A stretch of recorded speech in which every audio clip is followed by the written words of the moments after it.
Ini beberapa minggu lalu sudah mengenai tugas-tugas perkembangan peserta didik. Yang ini menjadi CBL kalian.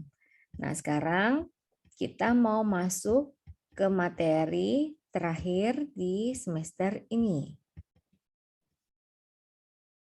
Konsep penyesuaian diri dan upaya penanganan masalah penyesuaian diri peserta didik usia sekolah menengah. Oke. Apa sih pengertian, karakteristik, proses, dan aspek-aspek penyesuaian diri? Nah, pagi ini kita mau belajar mengenai ini. Kita lihat dulu definisi atau pengertian dari penyesuaian diri atau nama lainnya adaptasi. Pada awalnya berasal dari pengertian yang disasarkan pada ilmu biologi, yaitu dikemukakan oleh Charles Darwin yang terkenal dengan teori evolusi. Ia mengatakan genetic changes can improve ability of organism to survive, reproduce, and in animals, raise offsprings.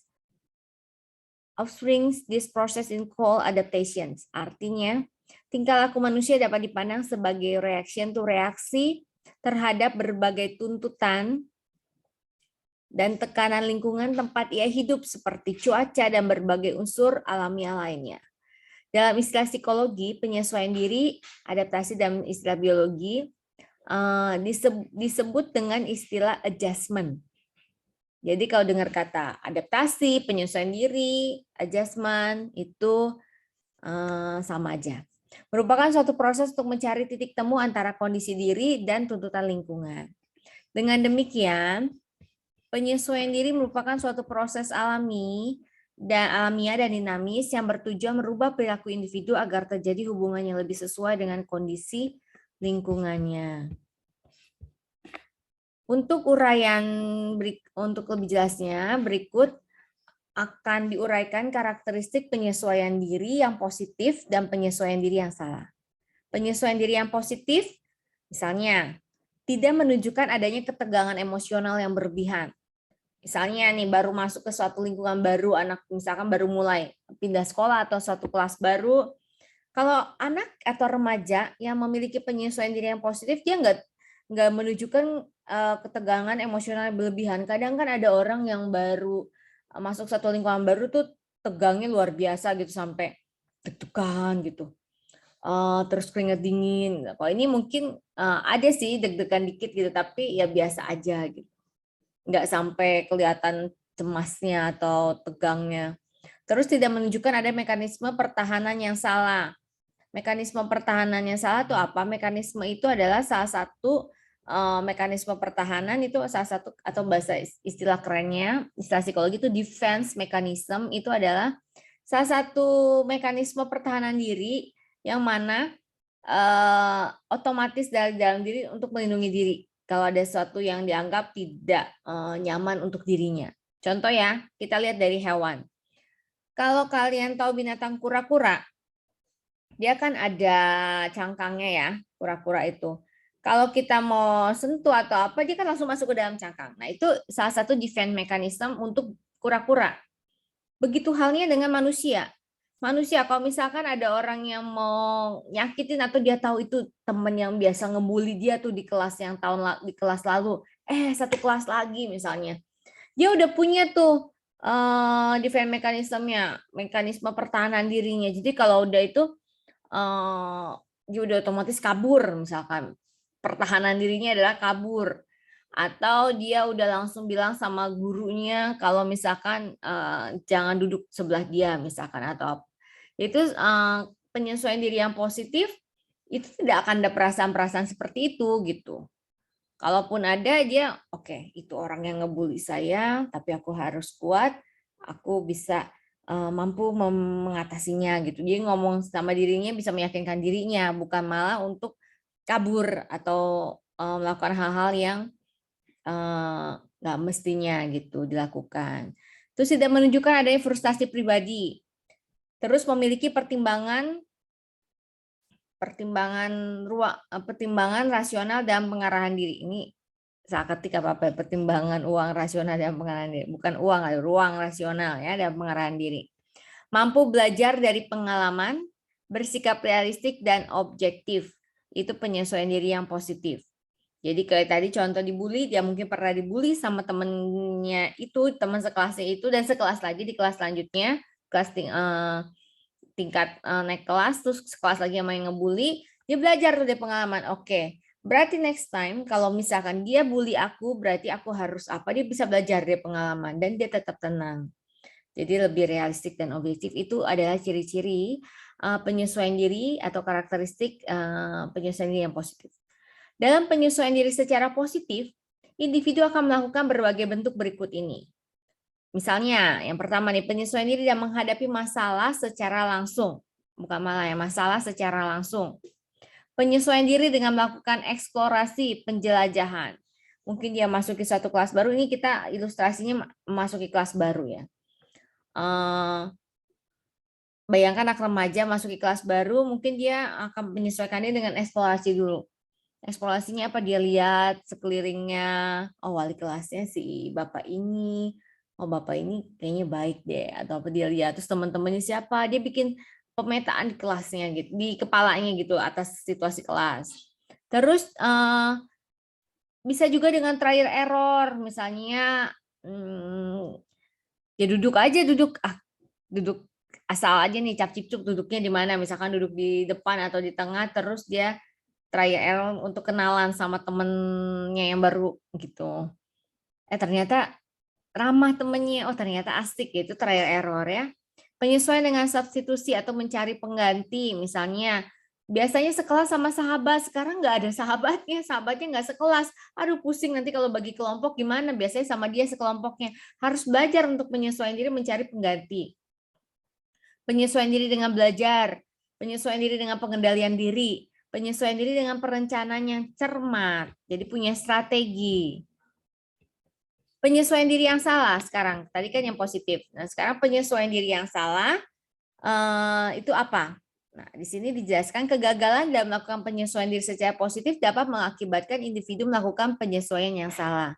Penyesuaian diri yang salah ditandai oleh sikap dan tingkah laku yang serba salah, tidak terarah, emosional, terus sikap yang tidak realistik, membabi buta, dan sebagainya. Ada 3 bentuk reaksi dalam penyesuaian yang salah, yaitu reaksi bertahan, diam gitu, bertahan, atau reaksi menyerang, agresif, atau reaksi run away, melarikan diri gitu, kabur. Pokoknya kalau ada masalah kabur gitu. Nah, setiap anak itu atau setiap remaja, ini kan kita khususnya remaja, tapi ini sebenarnya bisa berlaku juga loh buat kalian yang udah anak kuliah juga mungkin ini juga pernah mengalami ini ya, penyesuaian diri. Jadi ada faktor-faktor yang mempengaruhi proses penyesuaian diri. Faktor psikologis, mental. Psikologis, mental itu apa? Pikiran, perasaan, motivasi, dorongan, itu semuanya faktor psikologis. Faktor fisiologis juga bisa. Faktor fisiologis itu apa? Panca indera tubuh, mungkin ada yang jerawatan terus jadi nggak pede jadi dia agak menarik diri, agak sulit untuk menyesuaikan diri, jadi itu fisiologis. Atau dia ada penyakit, atau mungkin dia secara fisik dia nggak pede karena ya misalkan selain jerawat mungkin apa karena kulit atau apa terserah, atau rambutnya atau apa ya, itu setiap remaja punya struggle-nya. Jangan remaja, mungkin seusia kalian juga masih ada gitu struggle-struggle dari faktor fisiologis. Terus faktor perkembangan dan kematangan juga mempengaruhi. Kan ada anak jatuh kelas meskipun biasanya usianya rata gitu sama, tapi ada juga beberapa anak yang mungkin usianya lebih tua karena pernah tinggal kelas. Atau anak yang mungkin punya kecerdasannya ini jadi dia cepat gitu, umurnya paling muda. Itu juga bisa mempengaruhi proses penyesuaian diri. Faktor lingkungan juga bisa mempengaruhi penyesuaian diri. Kalau di rumahnya, lingkungan rumahnya itu biasa positif, jadi anaknya lebih keluar rumah tuh dia udah punya confidence. Nah ini nanti silakan nonton di yang tadi ya, yang saya kasih link di WhatsApp group, itu juga bisa menambah wawasan kalian mengenai peranan keluarga dalam perkembangan anak. Dan itu faktor budaya dan agama juga bisa mempengaruhi proses penyesuaian diri. Misalnya, kalau misalkan secara agama kuat, anak itu bisa mempengaruhi. Kalau misalkan agamanya misalkan terlalu apa ya, bahasa mungkin fanatik gitu, atau ini jadi banyak banget aturan-aturan, mungkin itu juga akan mempengaruhi penyesuaian diri. Maksudnya apa? Ketika masuk ke kelas, dia akan milih-milih teman. Oh, teman itu kata ini kasar ngomongnya, anak itu ini. Oh, jadi itu akan mempengaruhi si anak atau remaja untuk melakukan penyesuaian diri. Misalnya dia tidak akan sembarangan bergaul misalnya, atau budayanya di rumah seperti apa, itu juga akan mempengaruhi. Proses penyesuaian diri adalah proses bagaimana individu mencapai keseimbangan diri dalam memenuhi kebutuhan sesuai dengan lingkungan. Penyesuaian diri lebih bersifat suatu proses psikologis sepanjang hayat atau lifelong process. Dan manusia terus-menerus akan berupaya menemukan dan mengatasi tekanan dan tantangan hidup guna mencapai pribadi yang sehat. Nah, seperti yang tadi saya bilang, penyesuaian diri ini kita karena nanti kalian akan mengajar anak remaja, tapi sebenarnya proses penyesuaian diri ini terjadi dari setiap every stage of life.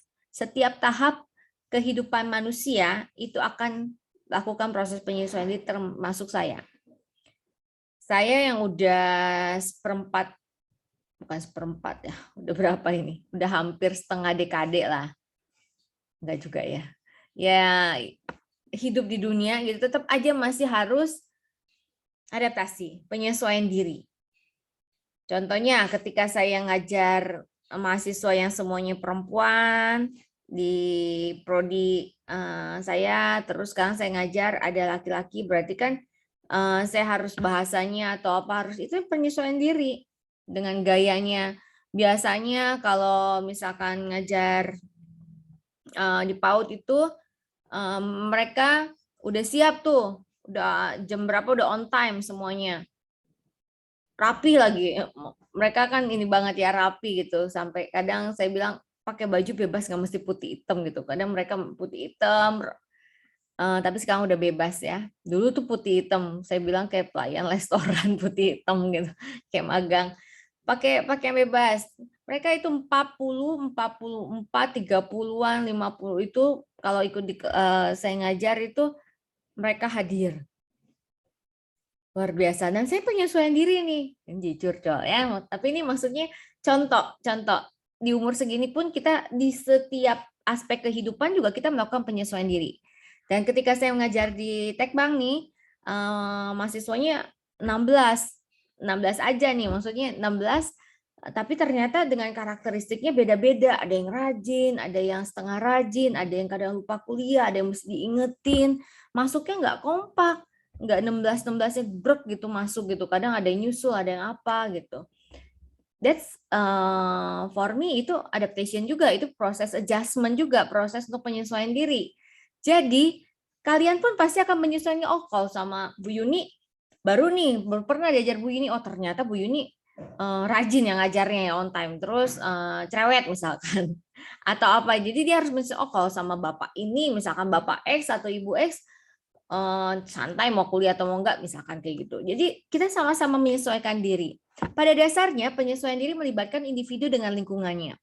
Beberapa faktor lingkungan yang dianggap dapat menciptakan penyesuaian diri yang cukup sehat bagi remaja adalah lingkungan keluarga yang harmonis, lingkungan teman sebaya, dan lingkungan sekolah. Aspek-aspek penyesuaian diri pada dasarnya ini memiliki dua aspek ya penyesuaian diri ini. Pertama, penyesuaian pribadi. Penyesuaian pribadi adalah kemampuan seseorang untuk menerima diri, self-acceptance, demi tercapainya hubungannya harmonis antara dirinya dan lingkungan sekitarnya. Jadi sebelum kita mau menerima orang lain, dan orang lain menerima kita, the first step is terima diri kita padanya. Kita harus self-acceptance. Siapa lagi yang mau menerima kita, siapa lagi yang mau menghargai kita kalau bukan diri kita sendiri. Ya selain pencipta kita pastinya. Jadi penyesuaian diri itu adalah kemampuan seseorang untuk menerima diri. Kalau kita udah self-acceptance, sudah terima diri kita, oke, misalnya.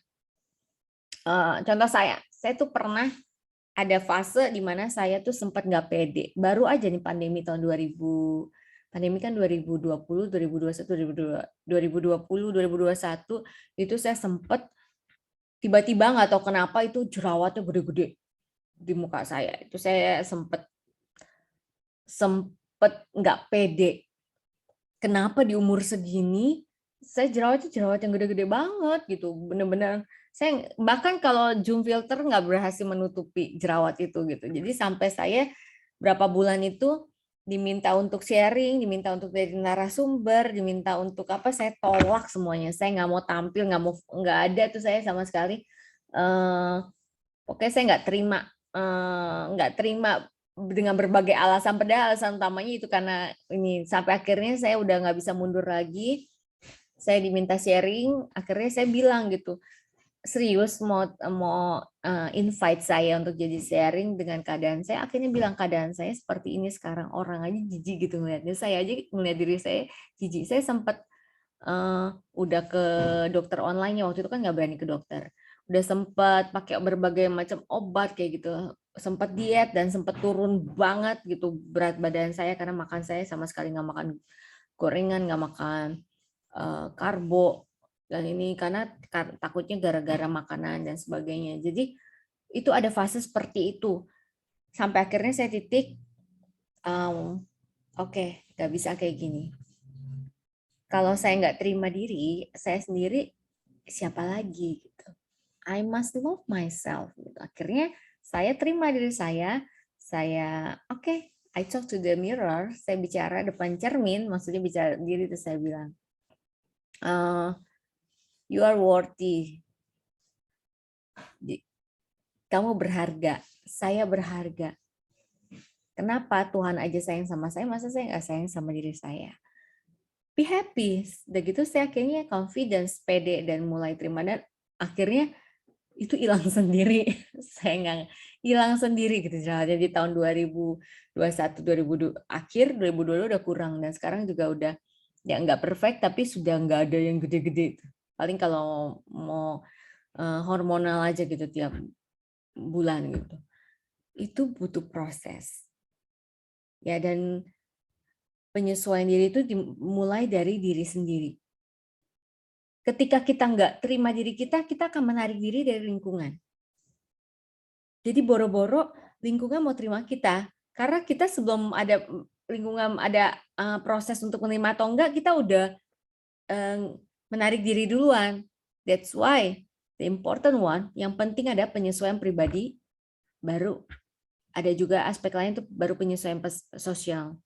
Jadi penyesuaian sosialnya individu berkenalan dengan nilai dan norma sosial yang berbeda-beda, lalu berusaha untuk mematuhinya sehingga menjadi bagian dan membentuk kepribadiannya. Bayangkan kalau dia sendiri nggak bermasalah dengan dirinya, gimana dia mau ada proses untuk adaptasi dengan nilai dan norma sosial yang berlaku di masyarakat, wong sama dirinya aja masih struggle gitu, gimana dia mau menyesuaikan diri dengan lingkungan. Jadi aspek penyesuaian diri ini ada dua, penyesuaian pribadi dan sosial, dan dua-duanya sama-sama penting. Tapi jangan lupa, mulailah dari self-acceptance. Terima diri kita apa adanya. Implikasi proses penyesuaian diri peserta didik usia sekolah menengah terhadap penyelenggaraan pendidikan. Upaya yang dapat dilakukan untuk memperlancar proses penyesuaian diri remaja di sekolah adalah sebagai berikut. Menciptakan situasi sekolah yang dapat menimbulkan rasa betah bagi siswa, baik secara sosial, fisik, maupun akademis. Menciptakan suasana belajar mengajar yang menyenangkan bagi siswa. Berusaha memahami siswa secara holistik atau menyeluruh, baik prestasi, belajar sosial, maupun aspek pribadinya. Menggunakan metode dan alat mengajar yang mendorong gairah belajar. Menggunakan prosedur evaluasi yang dapat memperbesar motivasi belajar. Menciptakan ruangan kelas yang memenuhi syarat kesehatan, membuat tata tertib sekolah yang jelas dan dipahami siswa, adanya keteladanan dari para guru dalam segala aspek pendidikan, mendapatkan kerjasama dan saling pengertian dari para guru dalam menjalankan kegiatan pendidikan dan melaksanakan program pembimbingan penyuluhan yang sebaik-baiknya. Jadi, untuk memperlancar proses penyesuaian diri remaja di sekolah, implikasinya yang bisa diterapkan adalah kolaborasi dari si siswa sendiri, guru, sekolah, dan semua yang berhubungan dengan siswa itu berkolaborasi untuk menciptakan suasana belajar yang menyenangkan, yang sehat dan menyenangkan. Tuh.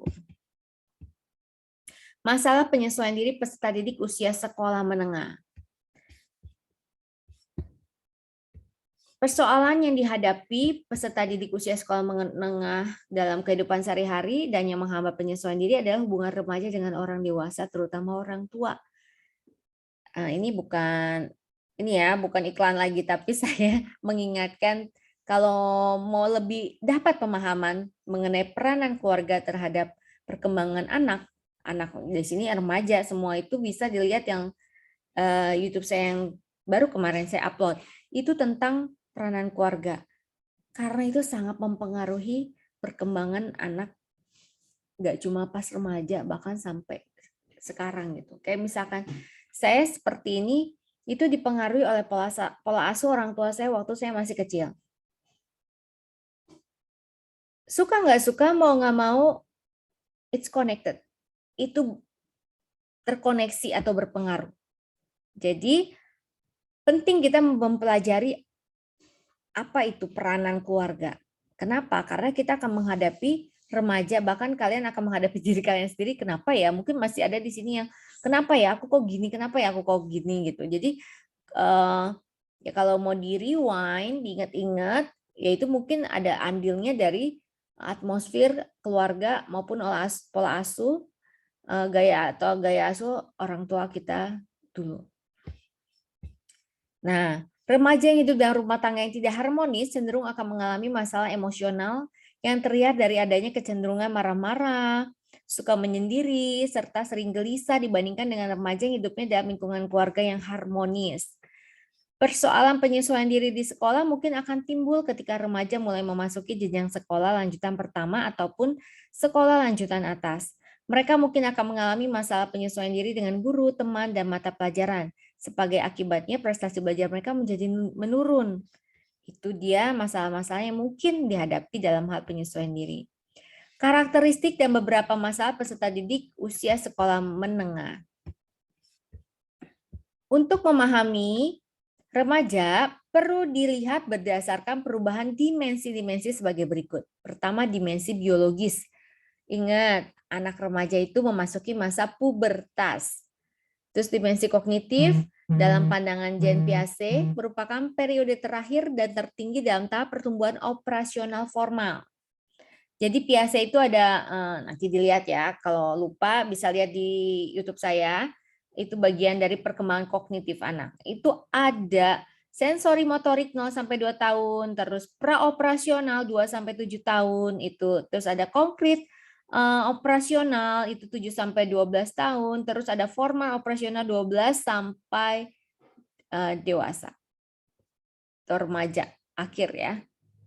02, 27, 7 sampai 7, 11 atau 12 dan seterusnya 12 ke atas. Nah, remaja ini sudah memasuki periode terakhir yaitu pertumbuhan operasi formal. Dimensi moral menurut Elliot dalam Fatima bahwa remaja mulai membuat penilaian tersendiri dan menghadapi masalah-masalah yang berkenaan dengan lingkungan mereka. Beberapa masalah peserta didik usia sekolah menengah. Pertama, contohnya nih permasalahan kesehatan anak usia sekolah yaitu meliputi kesehatan umum, gangguan perkembangan, gangguan perilaku, dan gangguan belajar. Semua ini akan menghambat pencapaian prestasi anak di sekolah. Masalah remaja dan rokok, meskipun semua orang tahu akan bahaya yang ditimbulkan akibat perokok, perilaku merokok tidak pernah surut dan tampaknya dan masih dapat ditolerir masyarakat. Hal yang memprihatinkan adalah usia perokok yang setiap tahun semakin muda, yang dulunya pada saat SMP, sekarang anak SD juga mulai merokok secara diam-diam. Karena apa? Karena lingkungan dan karena tontonan juga. Remaja dan perilaku konsumtif, suatu cerminan gaya hidup dan reaksi pada masyarakat kelas ekonomi tertentu. Perkelahian pelajar sering terjadi di kalangan pelajar. Dari tahun ke tahun perkelahian remaja cenderung meningkat. Nah, sekarang penanganan masalah remaja dengan cara mekanisme pertahanan diri. Nah, ini yang tadi ya. Saya sempat singgung mekanisme pertahanan diri apa. Ini kalian bisa lihat di sini mekanisme pertahanan dirinya. Dan dicek siapa tahu kalian juga pernah melakukan ini. Ya, pernah melakukan ini dalam hidup kalian lah. Pertama, ini menurut Freud ya, Sigmund Freud. Banyak, tapi beberapa lainnya nih, beberapa mekanisme peran diri dan lain dikemukakan Freud, tapi beberapa yang lain merupakan hasil pengalaman ahli psikoanalisis lainnya. Oke, yang pertama itu represi. Represi adalah sebagai upaya individu menyingkirkan frustasi, konflik batin, mimpi buruk, krisis keuangan, dan sejenisnya menimbulkan kecemasan. Contohnya apa? Dulu waktu saya ngambil magister profesi itu ada klien juga. Dan dia itu udah kelas 6 SD, tapi dia mekanisme pertahanan dirinya itu represi. Ditekan sampai akhirnya ini ya, direpres, ditekan gitu. Jadi nanti akhirnya apa? Ke bawah mimpi. Kayak kita mah ngebatin. Nah, itu kebatin. Mungkin kalian lebih ngerti bahasanya ngebatin. Itu caranya direpresi. Dari kecil misalkan udah biasa ngeliat tuh ayah ibunya berantem. Tapi nggak bisa apa-apa. Namanya masih kecil. Akhirnya direpres gitu. Di apa ya? Ditekan dalam dirinya, yaitu ngebatin lah sampai bisa akhirnya jadi kayak nggak ada masalah, tapi kalau malam mimpi buruknya suka mimpi buruk itu aja misalnya. Terus supresi, suatu proses pengendalian diri yang terang-terangan ditunjuk untuk menjaga agar impuls-impuls dan dorongan-dorongan yang ada tetap terjaga. Ini juga salah satu proses pengendalian diri ya, supresi. Terus pembentukan reaksi atau reaction formation. Jadi dia dikatakan mengadakan pembentukan reaksi ketika dia berusaha menyembunyikan motif dan perasaan yang sesungguhnya dan menampilkan ekspresi wajah yang berlawanan dengan sebenarnya. Misalkan kamu ketemu orang yang kamu sebel, tapi akhirnya bisa senyum, nah, oh ya gitu. Padahal dalam hati sebel. Itu salah satu mekanisme pertahanan diri gitu. Fiksasi itu individu yang sangat bergantung pada individu lain merupakan salah satu contoh pertahanan yang fiksasi. Kecemasan menghalanginya untuk menjadi mandiri. Jadi kayak ada hambatan gitu, terfiksasi. Misalnya apa ya contoh kasusnya? Jadi kalau misalkan dibully, ada contohnya dibullying ya, ada remaja yang dibully, dia mekanisme pertahanan dirinya adalah ya bergantung, misalkan sama temennya gitu. Tapi kalau nggak ada temennya dia udah pusing banget tuh. Jadi dia bergantung, ya selamanya dia nggak bisa menemukan problem solvingnya, pemecahan masalah sendiri, tapi dia bergantung sama temennya misalkan. Regresi.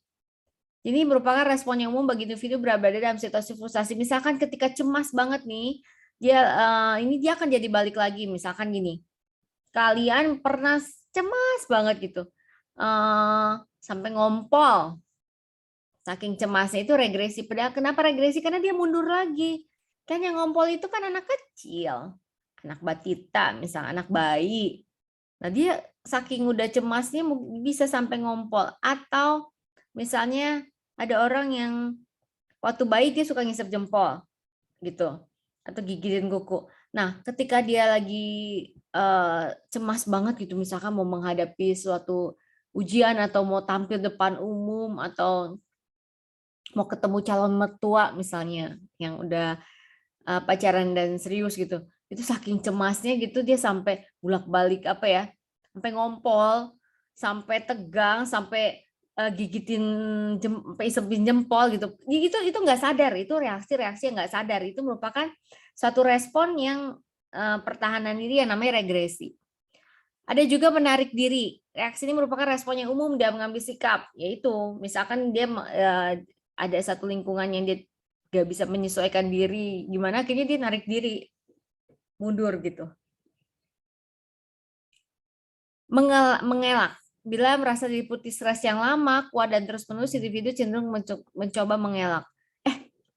Lu stres ya? Enggak, gue gak stres. Udah dia stres. Udah saking stresnya, sampai dia gak sadar kok dia stres. Tuh. Menyangkal kenyataan, denial. Bila individu menyangkal kenyataan, dia menganggap tidak ada atau menolak adanya pengalaman yang tidak menyenangkan dengan maksud untuk melindungi diri. Yaitu dia, kamu Misalkan ada anak yang dia stres karena dia nggak naik kelas, terus nilainya jelek lagi gitu. Mungkin mau masuk IPA IPS, kalau zaman dulu tuh nggak tahu ya, sekarang itu sejak kapan saya nggak perhatiin. Dulu itu saya kelas 3 SMA, itu baru ada IPA IPS. Saya pernah punya teman dulu waktu SMA, teman main bola. Jadi saya dulu waktu SMA tim futsal. Dia suka latihan bolanya sama anak-anak cowok ya, main gitu. Jadi pernah jalan kaki ke sekolah. Saya ingat banget, satu hari sebelum kejadian, saya lagi jalan kaki sekolah sama teman saya ini yang cowok. Teman biasa, teman main, karena teman-teman main, kalau main bola kan masih banyakan cowok juga, cewek juga ada. Tim futsal saya cewek, cewek semua. Dia itu kakak tingkat, tapi dia naik kelas, tapi dia memilih untuk tidak naik kelas supaya bisa masuk IPA. Karena papa mamahnya itu adalah scientist, dosen gitulah pokoknya, science gitu.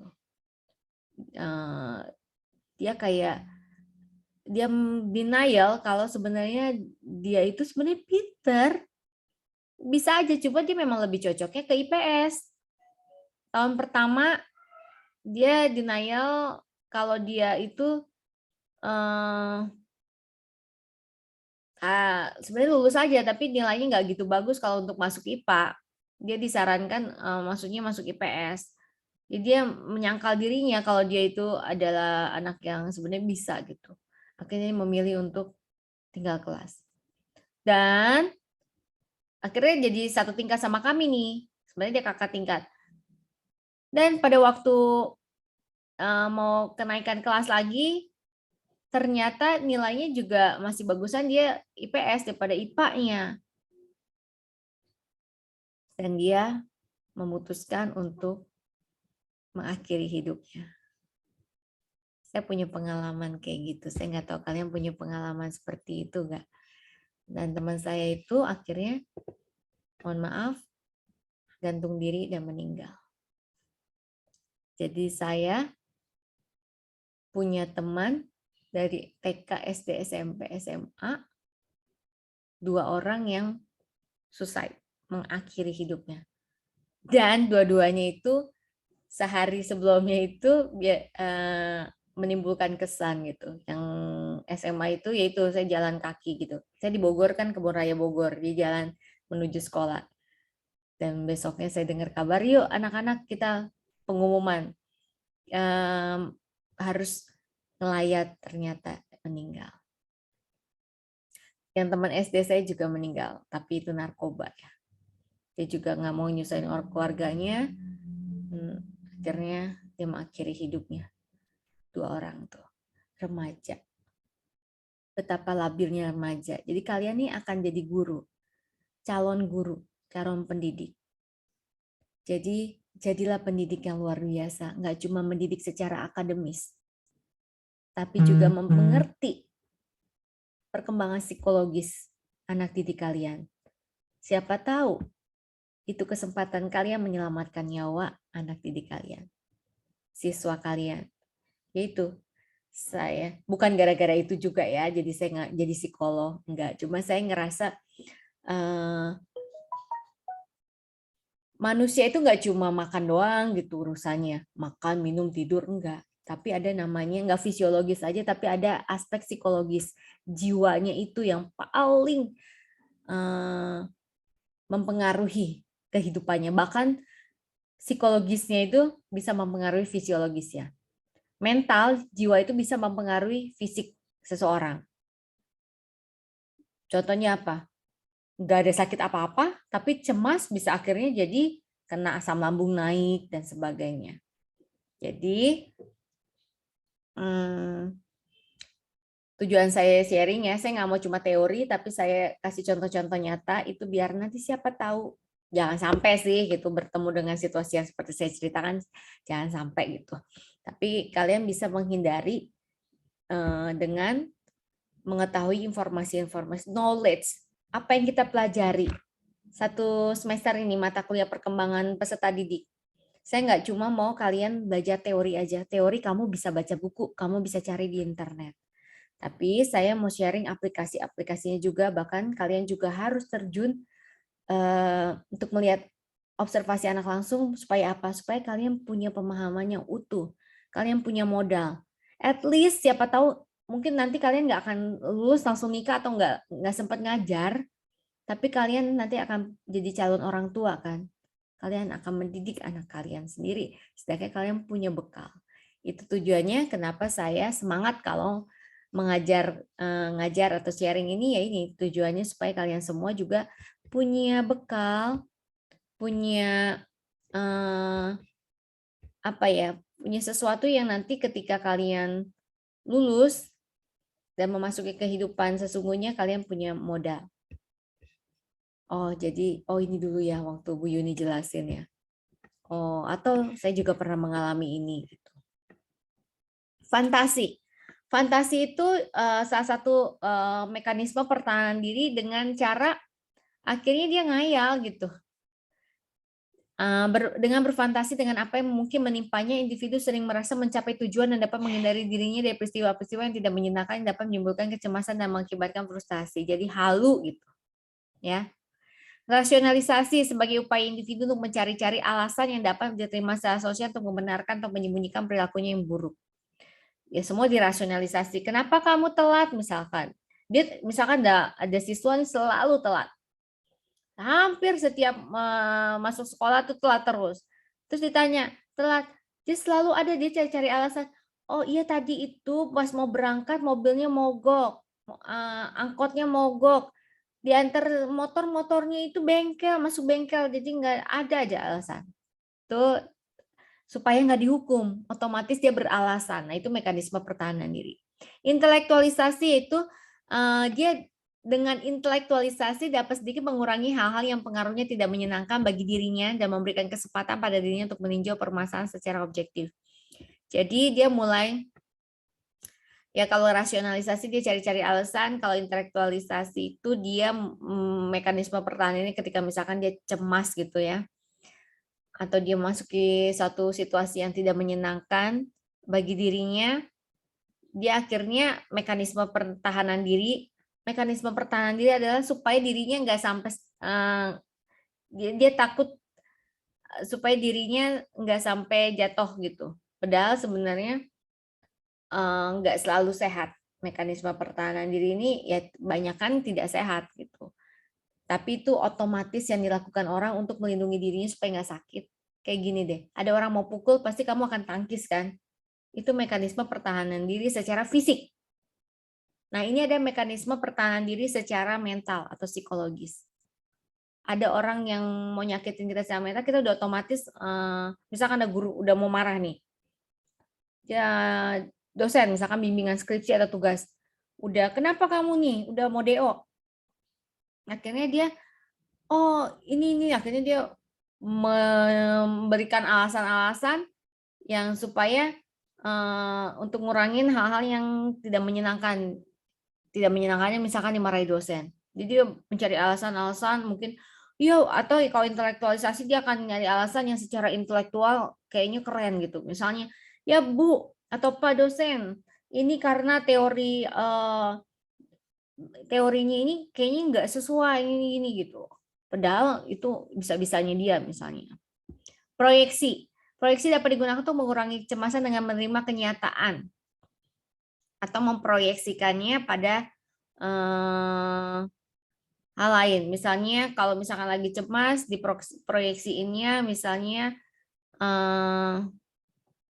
oke, aku nggak lulus nih ujiannya, ya udah akhirnya diproyeksiin dengan apa? Misalnya belajar